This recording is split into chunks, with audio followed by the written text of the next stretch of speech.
Hi traders, Dr. Barry Burns here with TopDogTrading.com. Today we're going to talk about how to determine trend in the market.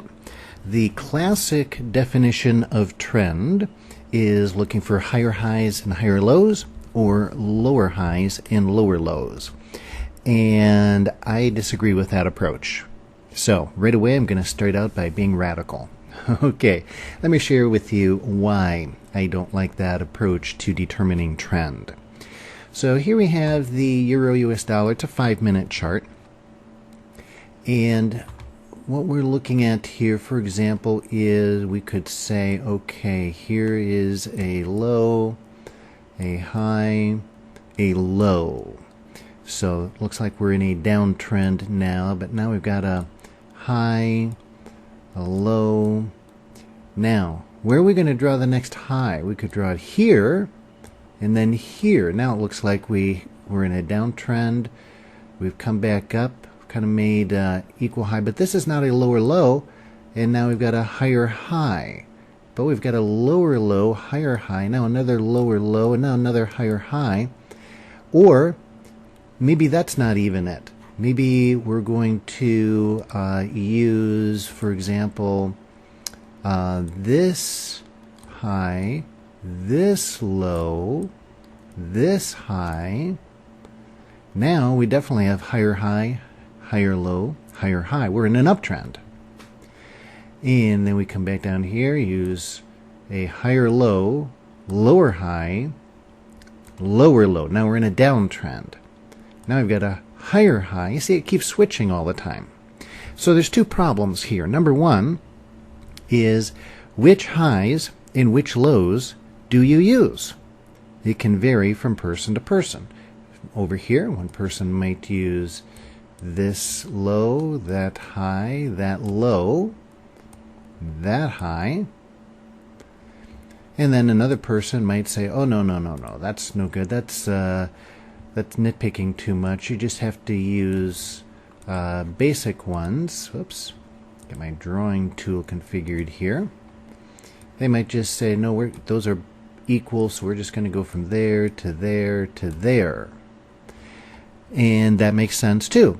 So the point is, we need to have an objective approach. And when you talk about doing higher highs, higher lows, lower lows, one of the issues that you'll come up against is how to determine which highs and which lows to use. So that's issue number one.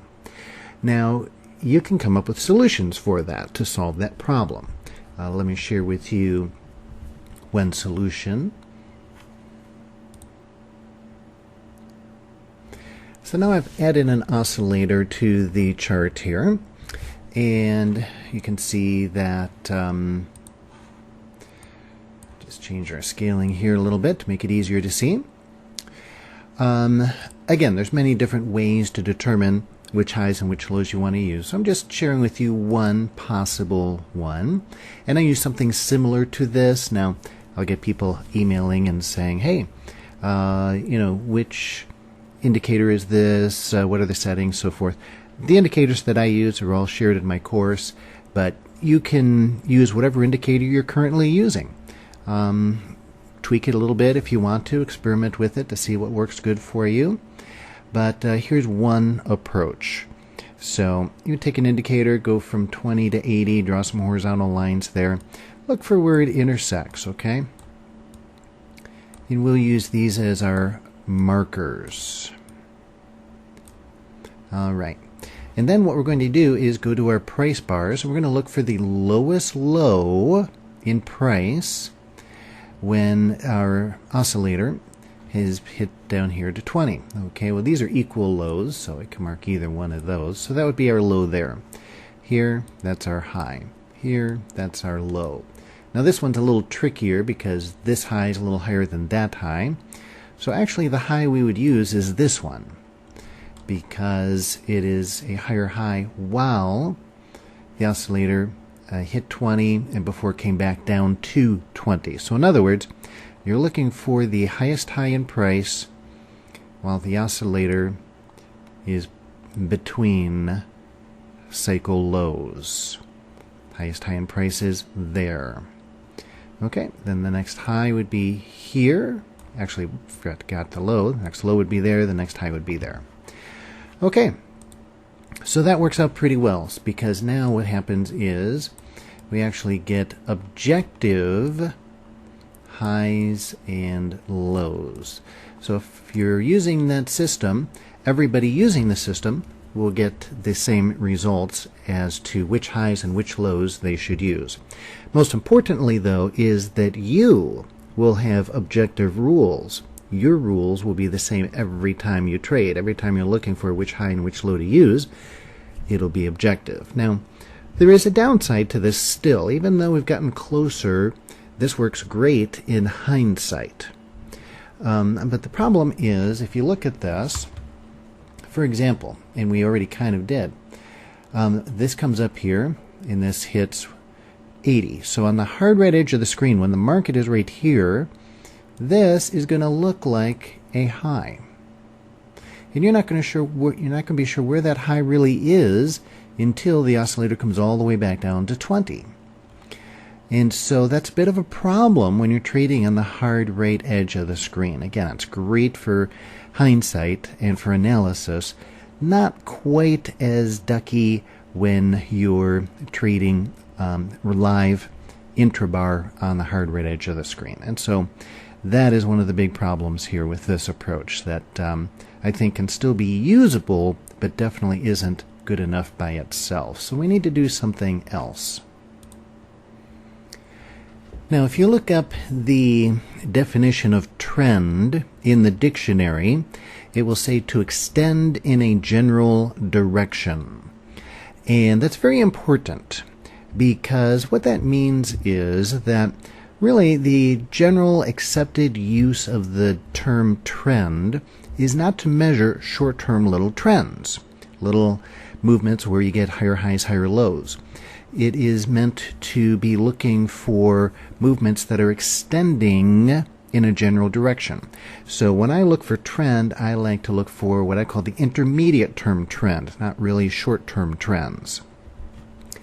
And what I use for that is the 50-period simple moving average, and I color code it. So red is down, green is up, and you'll get little flickers of the change in color.